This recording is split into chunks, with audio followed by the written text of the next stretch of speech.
We got about 170 days before the start of the 2025-2026 college basketball season. In this early college basketball offseason, we've already had plenty of storylines and will more than likely have plenty more going forward. But I don't know about you all, but I'm noticing a narrative that feels very eerily familiar. And I don't know if enough people are talking about it, but that's what I wanted to take this time in this video to talk about today, is that there's a very similar trend that I'm noticing so far in this college basketball offseason that I feel like we as college basketball fans have seen about a decade prior. So without further ado, let's get into the video. Show of hands, who remembers the 2014-2015 college basketball season? The main team that was talked about during that offseason was the Kentucky Wildcats. Coming off of a loss to UConn in the national championship game, Kentucky made some absolute noise that offseason. After getting some unexpected returnees to return to the Kentucky Wildcats the following season, John Calipari would work his magic in the recruiting cycle and land yet another star-studded recruiting class. And on paper, it made for one of the greatest rosters college basketball has ever seen.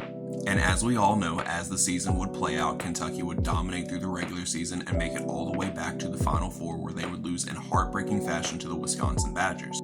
But despite the loss, that doesn't change the fact that that Kentucky team is still talked about to this day.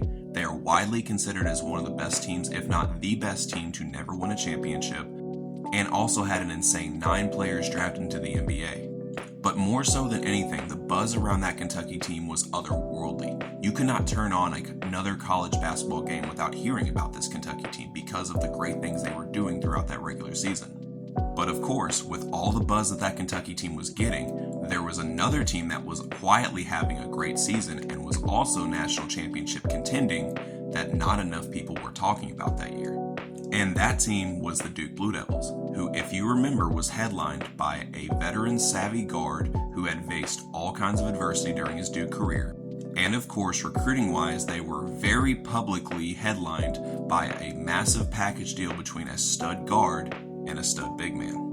Now, if you've made it this far, you might be asking, what does any of this have to do with this college basketball offseason? Well, I'm going to get into that. Fast forward to 2025, new coach, the players change, but the game is still the same.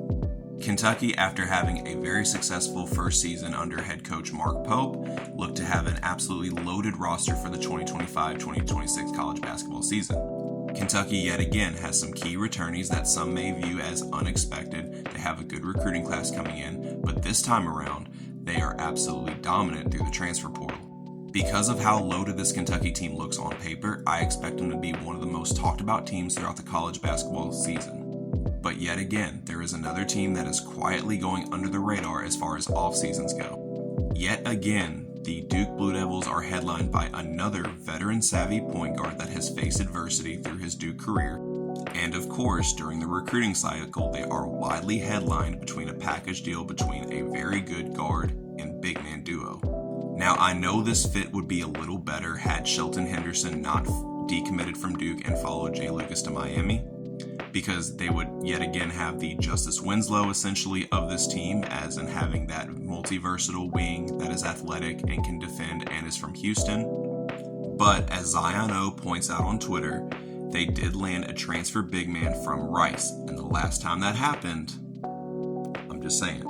But let me know what you think in the comments. How will Duke and Kentucky do this college basketball season? Just for shits and giggles, while we're talking about the 2014-2015 season, what team do you think could fill in the Wisconsin role for this year? And as always, like and subscribe to Less is More Sports.